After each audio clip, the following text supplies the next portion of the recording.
Hello, Assalamualaikum warahmatullahi wabarakatuh. Hello everyone and welcome back if you joined me for our live session on legal topics.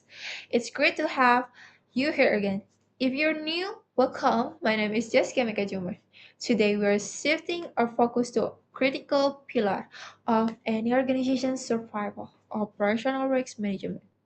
Every single day, whether you are running a student organization, a university department, hidden breakdown and are a multi-billionaire repair corporations. Hidden breakdown can happen right under your nose. Over the next 10 minutes, we're going to explore exactly what operational risks look like. This is a massive reward disaster that started from a teeny glitch and look at practical tools to keep your daily operations running smoothly and efficiently. Let's hit start and get into it. First, let's kick things off with a clear, brief definitions. What exactly is operational risk?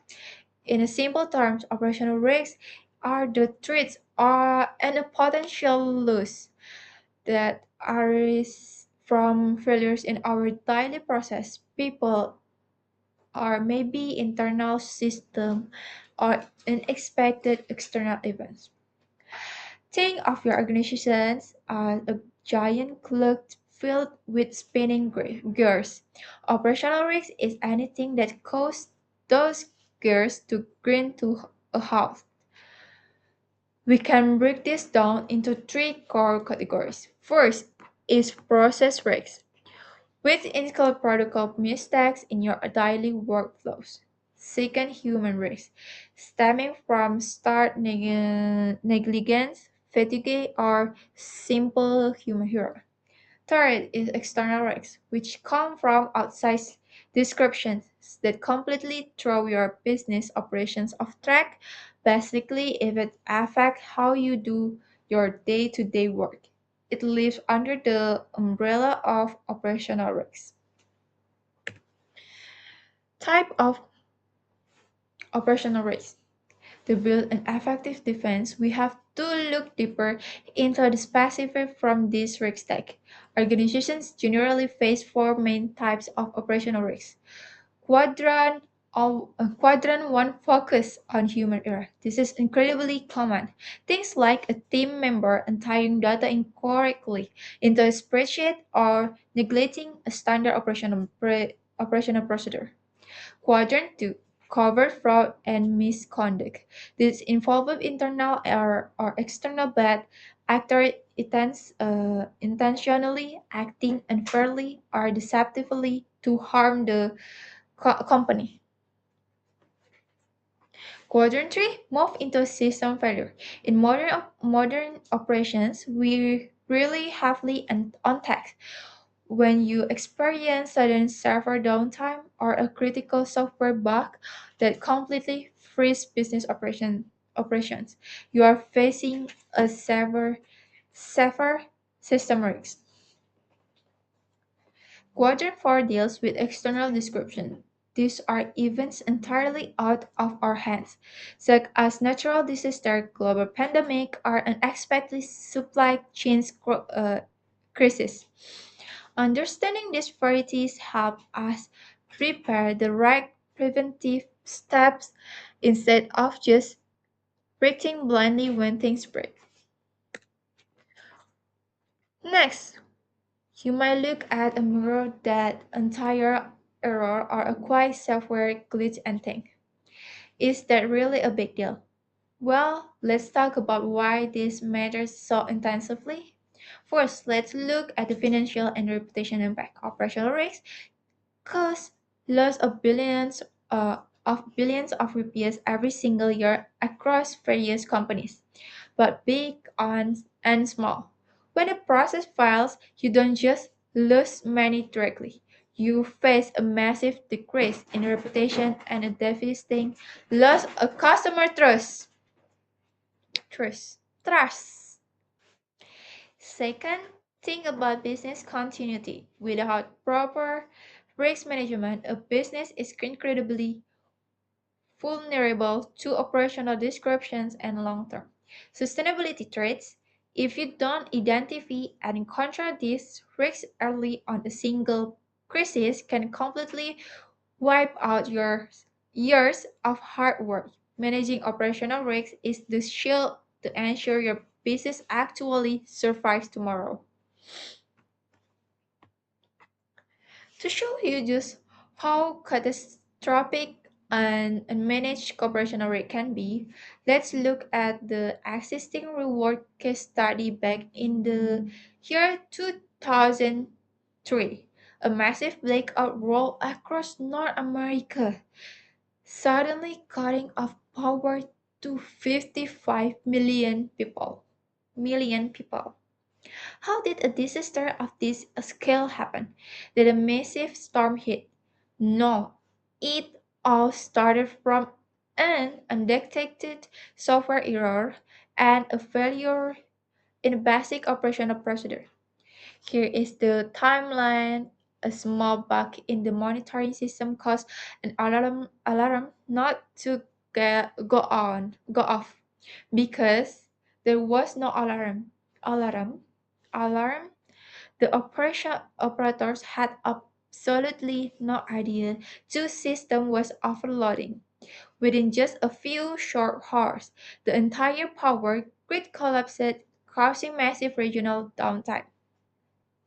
The total economic loss, estimated at a staggering $6 billion, and it all started from one small unmanaged software mistake. The key lesson learned here is simple. Identify system risks early. Train your staff regularly and always keep your emergency procedure updated. So, how do we prevent our own organizations from suffering a $6 billion disaster? We follow a stricter life cycle consisting of four basic steps. The first, passive combines risk identification and assessment. You must proactively scan all your operational process and map out every potential risk. Once you have identified them, you assess and prioritize them based on two metrics. How likely is it to happen and how severe is the impact if it does. The second puzzle focuses on control and monitoring. Once you know your highest priority risks, you apply practical mitigations and control measures, like setting up automated alerts or double checking workflows. And finally, you might regularly monitor and evaluate these controls to ensure that as your business changes, your risks remain firmly under control. To execute those steps effectively, you need the right tools in your toolkit. Here are three highly effective techniques you can implement immediately. First, use SWOT analysis and risk mapping. By clearly mapping out your internal strengths and weaknesses alongside external opportunity and threats, you can visually structure your risks and spot operational blind spot.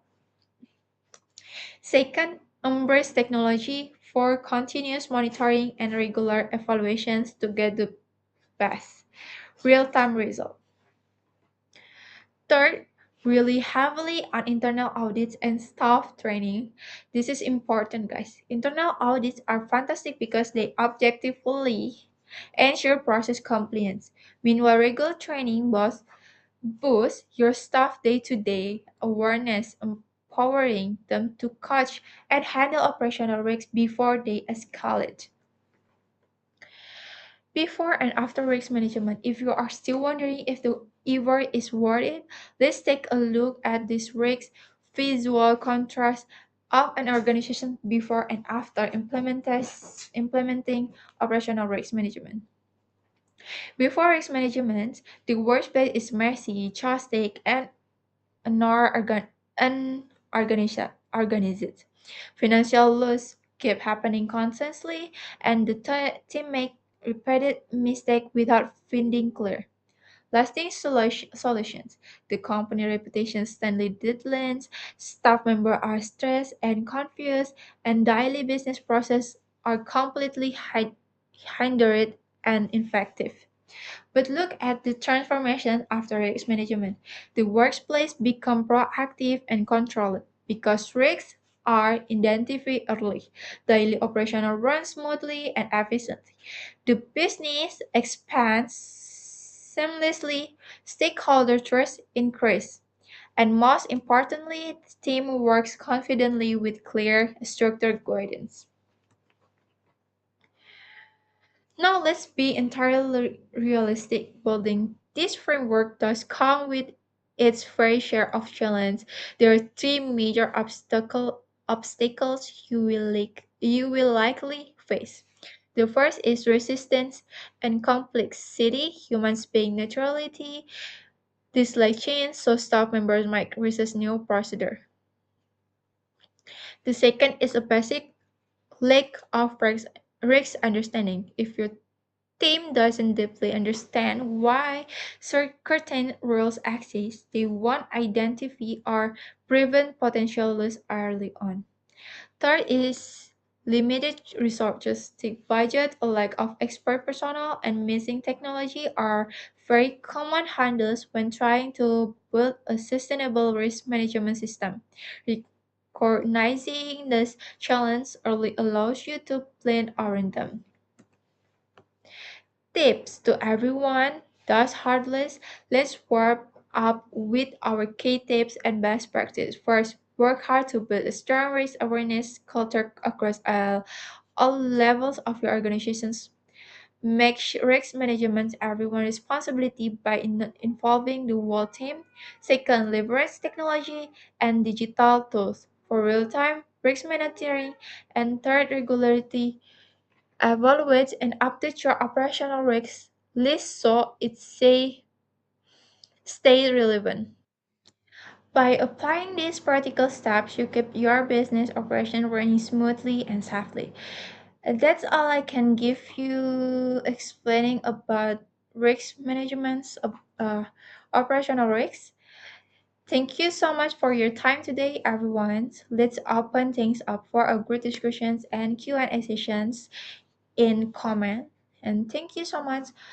See you later in the next video. Bye bye.